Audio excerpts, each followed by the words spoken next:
একই রকম রান্না খেতে যখন ভালো লাগে না, তখন স্বাদের চেঞ্জের জন্য এই রকম কিছু বানিয়ে নিলে সময়ও কম লাগবে, আবার খেতেও কিন্তু একটু অন্যরকম লাগবে। এই রেসিপিটা বানিয়েছিলাম ডিনারের জন্য, সঙ্গে ছিল গরম গরম পরোটা।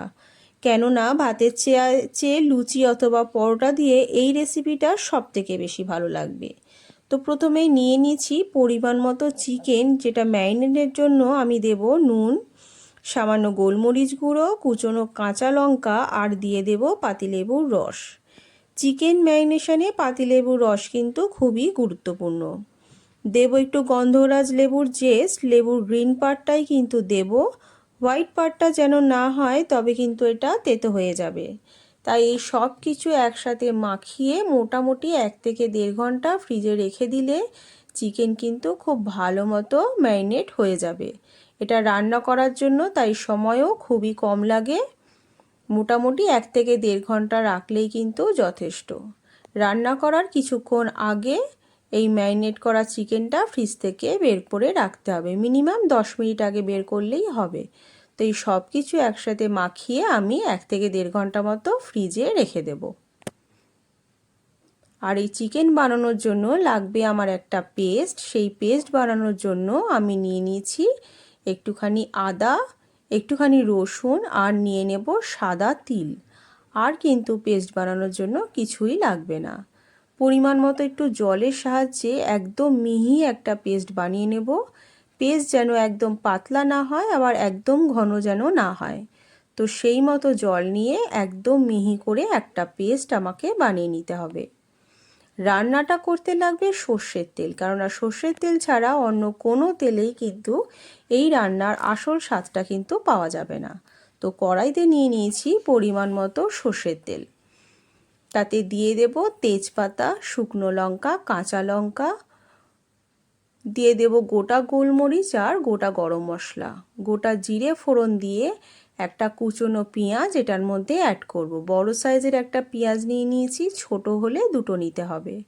সামান্য একটু নুনের সাহায্যে একটু বাদামি করে পেঁয়াজটা ভাজা ভাজা হয়ে গেলে এর মধ্যে দিয়ে দেব একটু মশলা, যেমন ধনে গুঁড়ো, দিয়ে দেব সামরিচ গুঁড়ো, কাশ্মীরি লঙ্কার গুঁড়ো, পরিমাণ মতো হলুদ দিয়ে খুব ভালো মতো মশলাটাকে কষিয়ে নিতে হবে।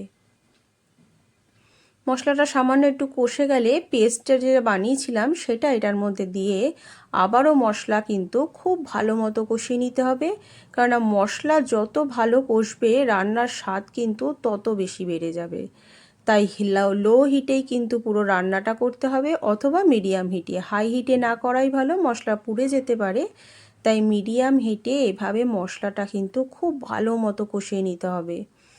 মশলা কষতে কষতে যখন মশলা থেকে তেল ছাড়তে শুরু করবে, সেই সময় ম্যারিনেট করা চিকেনটা আমি এটার মধ্যে ঢেলে দেব।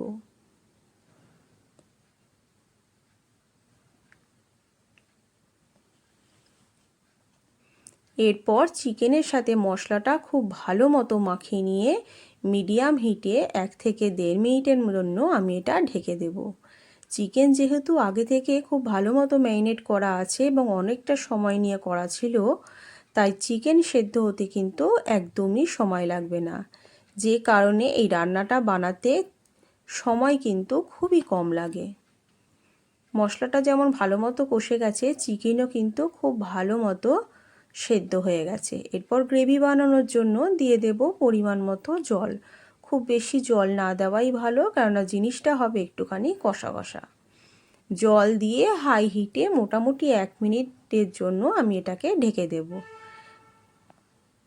এটা জাল উঠে গেলে দিয়ে দেব 1 থেকে 1.5 চামচ কাসুরি মেথি আর দিয়ে দেব গরম মশলা গুঁড়ো। ব্যাস, তাহলেই কিন্তু রান্নাটা একদম রেডি হয়ে যাবে।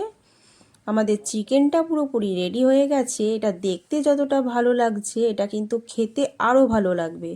তবে স্বাদটা পেতে হলে রেসিপিটা কিন্তু অবশ্যই বাড়িতে একবার ট্রাই করতে হবে। আপনারা ট্রাই করে দেখুন, তাহলে বুঝতে পারবেন এটা খেতে কিন্তু যথেষ্ট ভালো লাগে।